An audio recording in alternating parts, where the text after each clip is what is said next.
जिस वक्त वो उठता है तब श्री जगदम्बा जो है वो हमारे हृदय चक्र में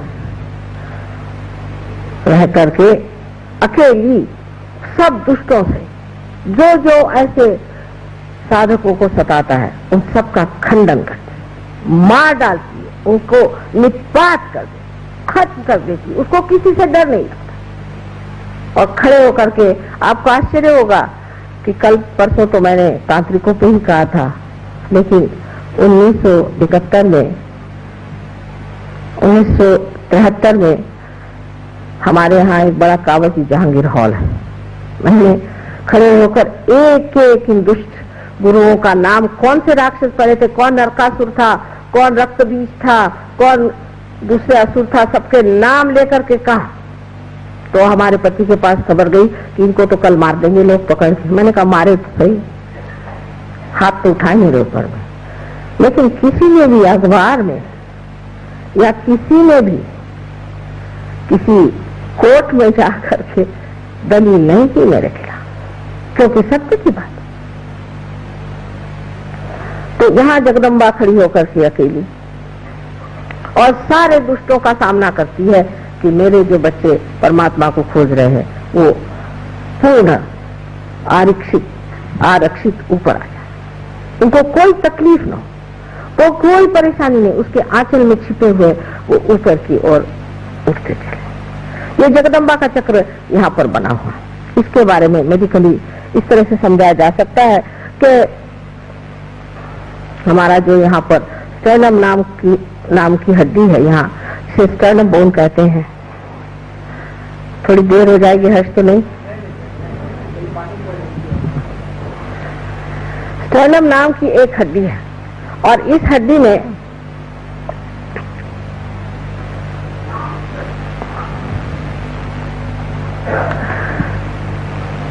जगदम्बा जो है, जिसको कि भ्रमरांबा कहती है, वो भ्रमर बनाती है, जिसको कि मेडिकल साइंस में, what do you call them, antibodies, what do you call them in the medical science, antibodies,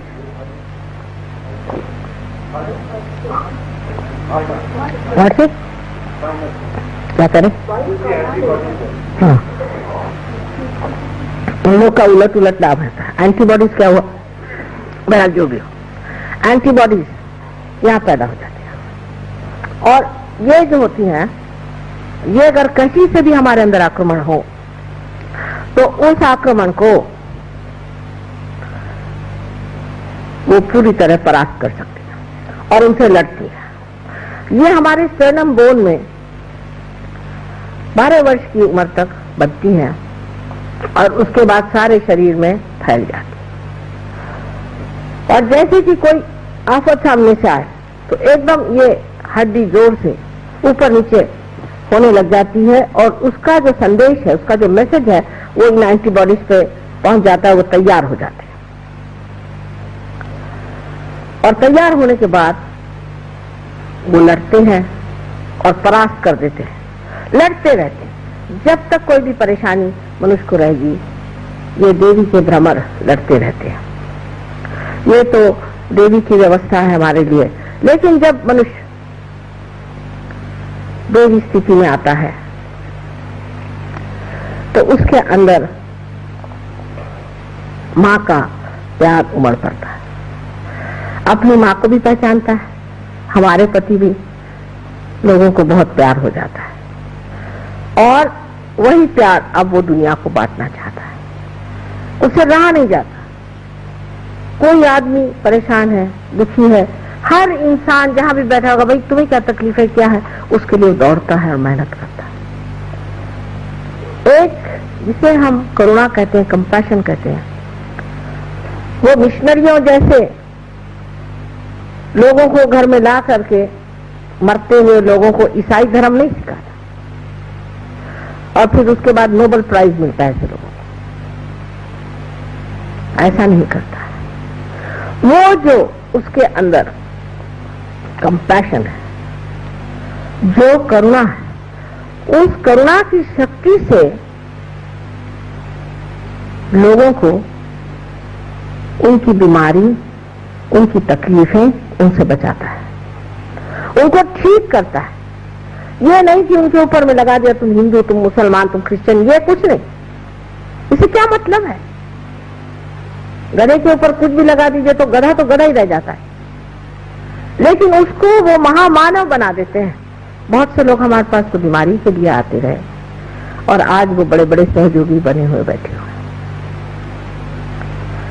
उसकी करुणा इतनी शक्तिशाली होती है कि कहा जाता है देवी के लिए कटाक्ष कटाक्ष निरीक्षण। एक कटाक्ष भी ऐसे आदमी का किसी पर पड़ जाए तो वो एकदम स्वस्थ हो सकता है। स्व में जो स्थित है स्वस्थ है। हमारे यहाँ जितने भी शब्द हैं उनको आप देखें तो सब स्व पे ही आते हैं। स्वस्थ, जो आदमी स्व में स्थित हो जाता है और आप उसकी शक्ल से पहचान सकते हैं, अरे अभी तो आप बीमार थे और अभी आपको क्या होगा। इसमें कोई चमत्कार कुछ नहीं। जो बात आप जानते नहीं है वो आपके लिए जरूर चमत्कार पूर्ण लगेगा, वो दूसरी बात है, लेकिन ऐसा कोई चमत्कार नहीं है। आपके अंदर ये सब चीजें हैं। जब कुंडलिनी जागृत हो जाती है तो आपके अंदर अपने आप ही स्वस्थता आ जाए। अब बहुत सी औरतों को आपने सुना है कि ब्रेस्ट कैंसर की बीमारी हो जाती है। ये क्यों होती है? वजह यह है कि पतिगर किसी तरह से स्त्री को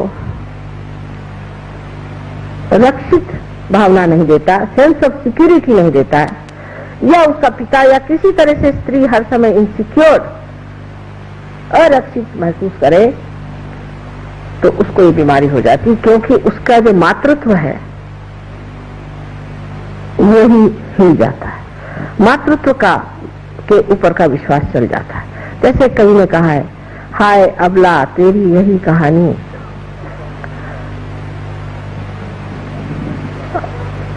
आंचल में है दूध और आंखों में पानी। ऐसी बात है कि स्त्री के जब आरक्षित स्वभाव को आप हिला देते हैं तो उसको ये बीमारी हो जाती है। वो शायद इसको जानती ना हो। अब राइट साइड में जो हमारे, जिसे हम कहते हैं कि राइट हार्ट, हालांकि हार्ट राइट में नहीं होता है, लेकिन इसका जो हार्ट चक्र का, हृदय चक्र का, इसे अनहत भी कहते हैं, जो राइट हिस्सा है उसमें जब त्रुटियां आ जाए तो अस्थमा की बीमारी हो जाती है। अब ये श्री रामचंद्र जी का चक्र है। हम लोग श्री राम श्री राम श्री राम तो खूब करते रहते हैं, लेकिन ये श्री राम हमारे अंदर राइट हार्ट में है। और जो लोग श्री राम श्री राम श्री राम ज्यादा करते हैं उनको ये बीमारी ज्यादा होती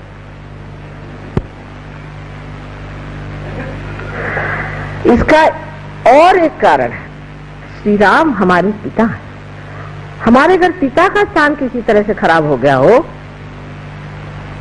अगर हमने अपने पिता को बचपन में खो दिया हो, या हम भी एक बुरे के पिता हो, या हम अपने बच्चों को छोड़ छाड़ के दूसरे ही चीजों में व्यस्त रहते हैं, और पति होकर के भी पत्नी की ओर हमारी दृष्टि ठीक नहीं, उसको हम तंग करते हैं।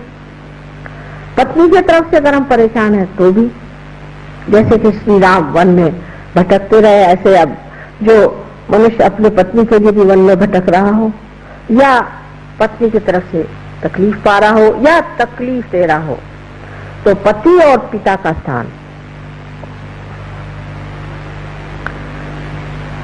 श्री राम का जो चक्र है, जिसे हम राइट हार्ट कहते हैं, उसके कारण ये बीमारियां हो सकती हैं। हमारे अंदर अनेक सी बीमारियां ऐसी जो बहुत सहज में ठीक हो सकती हैं। अगर आपने श्री राम को खड़ा कर दिया तो फिर आपको अस्थमा कैसे हो सकता है? लेकिन सबसे ज्यादा ये बीमारी जो सरकारी नौकर है, ब्यूरोक्रेट्स, या जो सत्ताधीश है, या सत्ता से गिर गए पर अभी सत्ता के पीछे लगे हुए हैं, या जिसे हम लोग कहते हैं पॉलिटिशियंस, इनको ज्यादा होते।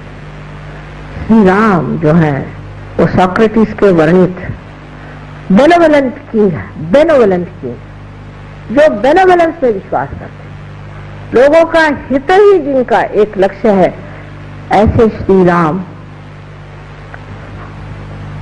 सोक्रेटिस ने वर्णित कर रखे हुए हैं।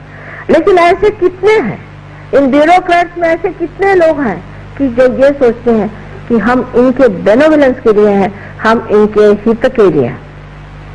हिंदुस्तान में तो जो सुनिए तो भगवान ही बचाए रखे, मुझे तो समझ नहीं आता इन ब्यूरोक्रेट्स का क्या हाल होने वाला है और इन पॉलिटिशियंस का भी क्या हाल होने वाला है। बड़ी घबराहट होती है एक माँ की दृष्टि से, क्योंकि एक छोटी सी चीज है, एक जमीन खरीदनी है। तो उन्होंने कहा कि माँ ये तो मिल नहीं सकती जमीन। मैंने कहा क्यों भाई, पैसे दे रहे फिर जमीन क्यों नहीं मिलेगी ना? उसमें आपको वो पैसे खाते हैं। पैसे क्या खाते हैं? उनको खाना वाना भेज दो। पैसा क्यों? वो पैसा खाते हैं, वो पैसा खाते हैं, वो सब पैसा ही खा रहे। श्री राम तो उनमें नहीं है। श्री राम का भजन करने से आप हितकारी राजा नहीं हो सकते। हितकारी जो राज्य करेगा वही इंसान श्री राम का साम्राज्य में भी उनका सेवक हो सकता है। इसमें से कोई लोग हैं, उनको इस कदर भूत सवार होता है कि इस चोर को पकड़ो, उस चोर को पकड़ो, उस चोर को पकड़ो, एकदम पागल के जैसे लग जाते। इस पकड़ धक्कड़ में खुद ही उनके अंदर श्री राम लुप्त हो जाते। श्री राम ने जो सबका उद्धार किया था, उनकी जो उद्धारक शक्ति है वो आपके अंदर जागृत हो जाती है। जैसे कि वाल्मीकि का उद्धार हुआ, अहिल्या का उद्धार हुआ, और वो प्रेम की शक्ति जहाँ की शबरी के देह इतने प्रेम से खाए, इतने चाव से खाए, वो सादगी जहाँ पैर के चप्पल उतार करके, जूते उतार करके और जमीन पर चल करके घूमते रहे। सारे महाराष्ट्र में हमारे उन्होंने अपने चरण के जो सुंदर चैतन्य थे वो छोड़े। वो श्री राम अगर हमारे अंदर जागृत हो जाएं तो ये बीमारियां हमारे अंदर आ नहीं सकती। अब लेफ्ट हाथ माँ का स्थान है। अगर आपकी माँ बचपन में ही मर गई हो, आपने अपनी माँ को देखा ही नहीं, जिसने माँ का प्यार जाना ही नहीं, वो अच्छा पति नहीं हो सकता। अगर किसी की माँ दुष्ट होगी तो उसका पति पना भी दुष्टता का ही होगा। जिसकी माँ ने उसे प्यार दिया, दुलार दिया, प्रेम से रखा, वही पति अपने पत्नी को भी प्यार कर सकता है। पर लेफ्ट हार्ट जो है ये बहुत ही नितांत गहन चीज है, क्योंकि इसका संबंध माँ से है। जैसे आप जानते हैं कि भारतीय संस्कृति माँ पर आधारित है, मातृत्व भाव से भरी हुई ये संस्कृति है।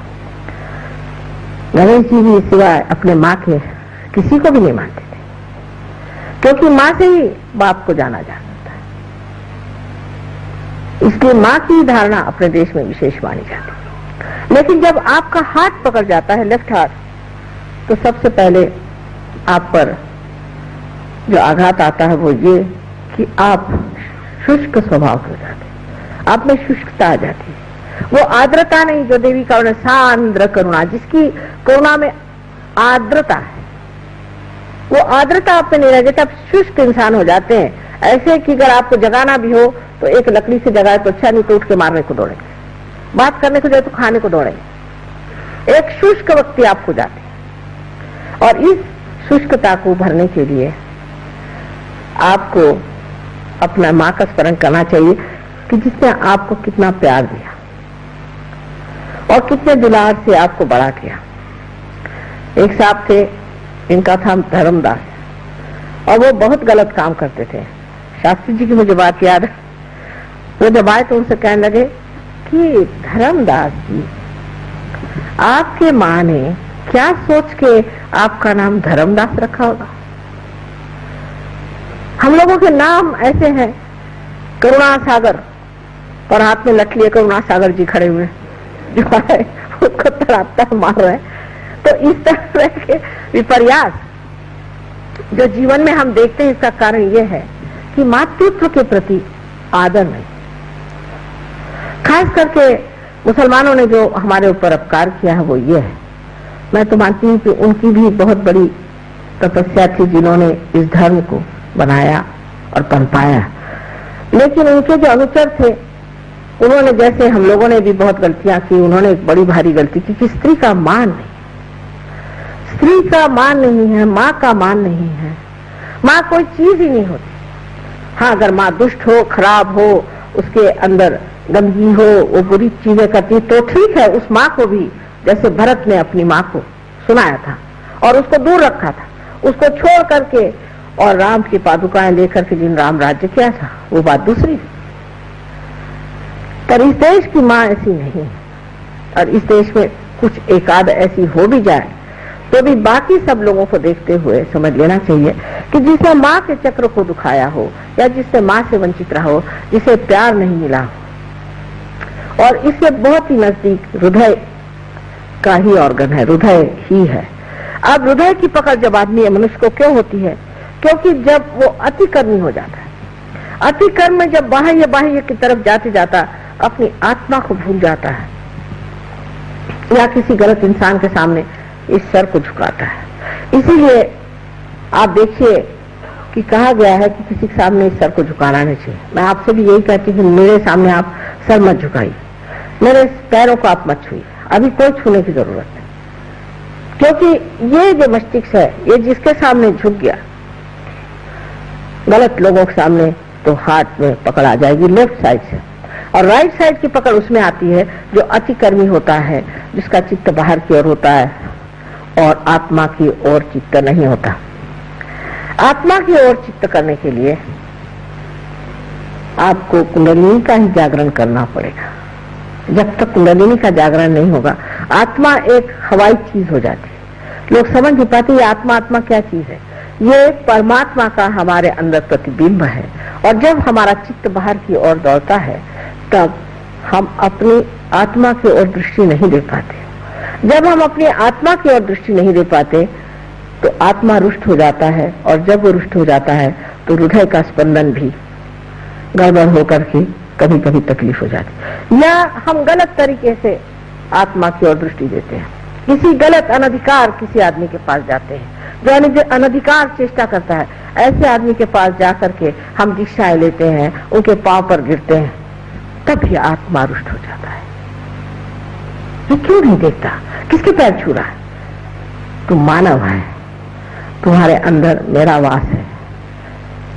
जब तक तू ऐसे लोगों के पैर छूता रहेगा, मैं तुझसे रुष्ट रहूंगा।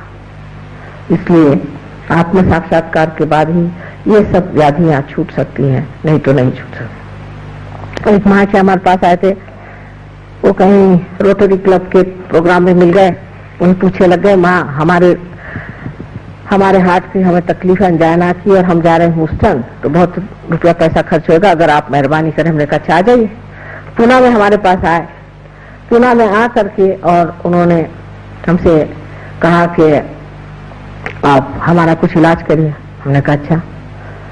उनकी जो हमने कुंडलिनी जागृत कर दी तो एकदम से उनको थोड़ा सा दर्द हुआ, तो उसी का फिर से हार्ट अटैक आ गया, और मैं उठ के चल दी, मुझे दूसरी जगह जाना, जैसे कहते ना रमते राम, वैसी जब मैं बाहर जाने लग गई तो वो एकदम बड़े दुख में भरे मुझे देखने लगे कि माँ ऐसे कैसे छोड़ के आ रही। मैं वापस आया, मैंने कहा भाई तुम ठीक हो गए, जाके डॉक्टर को दिखाओ। ठीक हो गया, मैंने कहा जाओ दिखाओ। जब डॉक्टर के पास गए तो डॉक्टर कहता भाई ये तुम्हारे ही एक्सरे थे क्या, और अच्छे घूम रहे हैं आजकल। ऐसे बहुत से लोग ठीक हो गए, लेकिन मैंने उसमें कुछ नहीं किया, सिर्फ आपका चित्त जो है आत्मा की ओर आकर्षित हो। पर इन महाशय को तो दूसरी बीमारियां थी, वो सब गलत सलत लोगों के पीछे दौड़ते थे, और उन्होंने मंत्र भी गलत लिए थे। जब मंत्र आप गलत करें तो लेफ्ट की शुद्धि और हार्ट इसकी जब पकड़ हो जाती तो अंजाना की बीमारी हो जाती है। लेकिन अगर आपका हृदय ऐसी चीजों की ओर नहीं खींचता है, परमात्मा की कृपा से कहिए, पूर्व जन्म के सुकृत से, किसी भी तरह से ऐसी जगह आपका दिल नहीं जाता है, ये तो पाखंडी है, ये तो झूठा है, ये तो ढोंगी है, इसके पास नहीं जाने का मुझे। तब हृदय सच्चे रहता। दास कबीर जतन से ओढ़ी, जैसी की तैसी रख दीनी चदरिया। जब ऐसे घटित होता है तब हार्ट अटैक आने की कौन सी बात है? आत्मा संतुष्ट है आपसे, आप धर्म में बैठे हैं। जब मौका आएगा कुंडलिनी जागृत होगी।